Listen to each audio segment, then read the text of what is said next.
د پی ټی آی د یو ډیر اهم شخصیت واپسی وشوه. په زمان پارک کې څه حالات روان دي نو ډیر ملګري میسیجونه کوي چې نوید بھائی د زمان پارک حالات را سره شریک کا. نو په زمان پارک کې د عمران خان د ډیر اهم کسانو سره ملاقاتونه شروع دي. بل طرف ته عوامو ته یو ورځ ریلیف او خوشخبری ملاو شوه نو په بل ورځ باندې د مهنګای چې کم بمونه دي نو هغه په عوامو باندې راوریدل شروع شو. راځو د نن ورځې چې کم اپډیټ دي هغه در سره شریک کوم، خو ویډیو به لایک کوئ، کمنټس کې به موږ سره خپله رایه شریک کوئ او د ټولو ملګرو سره ویډیو شیر کوئ چې موږ ته پته ولګي چې تاسو د نوي اپډیټ څومره انتظار کوئ او دې ویډیو له څومره مینه ورکوئ. د مهنګای طرف ته راځو ملګرو، پاکستان د ایشیا د ټولو نه مهنګا ترین ملک جوړ شو. که انډیا ته وګورئ که افغانستان ته وګورئ د 81 نه واخله د 90 پورې په دې درمیان کې ډالر چلیږي. خو په پاکستان کې څه حالات روان دي نو هغه تاسو ټولو ته پته ده. نو د دې وجې پاکستان د ایشیا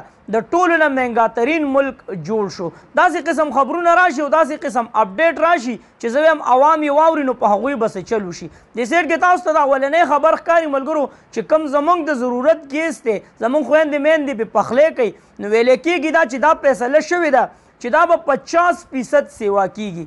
10% هم اورېدلي وو، 5% هم اورېدلي وو، خو 50% هم په پیل ځل باندې واورېدل. د دې مطلب دا ملګرو چې کم ګیس دی، کم زموږ خویندې میندې استعمالوي د کور د ضرورت ګیس دی نو په هغې باندې به نیم په نیمه ګراني راځي. یعنې چې کم بل تاسو په سوونو کې داخلو نو هغه به اوس په زرګونو کې داخلوي. بل طرف د ملګرو د ملک چې کومې فیکټریانې دي، کومې انډسټریانې دي نو هغوی هم دا اعلان وکړو چې موږ نورې دا انډسټریانې نه چلو. په هغې کې د ګاډو کمپني شوه یا د موټرسایکلو کمپني شوه نو هغوی د بندش اعلان وکړو چې موږ دا انډسټري مکمل بندو.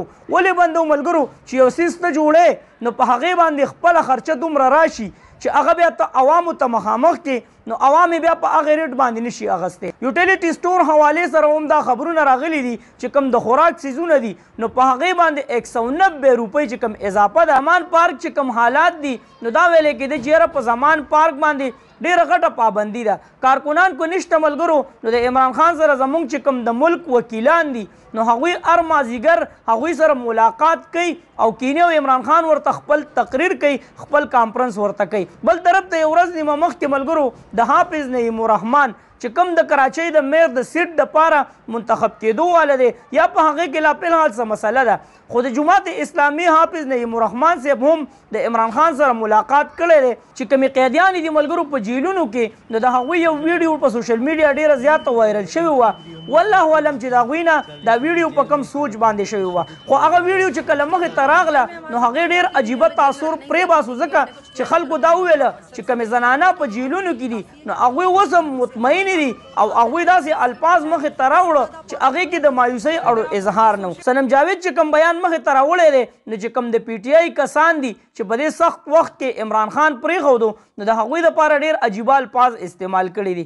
ہم نے 22 دن جیلیں کاٹ لی اور یہ 2 دن میں ہی استعفا دے کر بھاگ گئے. صنم جاوید کا پارٹی چھوڑنے والوں رہنماؤں پر طنز. یو داسې پیغور غوندې وله ورکړی دی چیرې موږ 22 ورځې جیل تیر کو، خپل بچي په کورونو کې پرېښودي دي، خو دغې تکلیفاتو ته غاړه ایښودې ده او تاسو 2 ورځې په جیل کې نه دي تېرې کړي او عمران خان هغه پارټي هم پرېښوده نو یو طنز یې پرې کړی دی. د اوسه پورې د دې چې کوم قیدیان دي نو د دې ویډیو مخې ته نه راتله، خو والله اعلم چې موجوده حکومت په کم سوچ باندې دا ویډیو کړې وه چې موږ دنیا ته وښایو چې یاره څه تشدد په دې قیدیانو باندې نه دی روان. خو د دې نه بل غټ تشدد اړو کېدی نشي ځکه چې صنم جاوید دا خبره وکړه چې د دې نه به بل غټ تشدد څنګه وي چې موږ په جیل کې پراته یو او زموږ بچي په موږ پسې کړېږي او جاړي. بل طرف ته اوس راځو چې کوم اهم شخصیت دی چې هغه واپس انټري وشوه خو هغه دا بیان مخې ته راوړو چې ما خو د سره پارټي پرېښودې نه ده.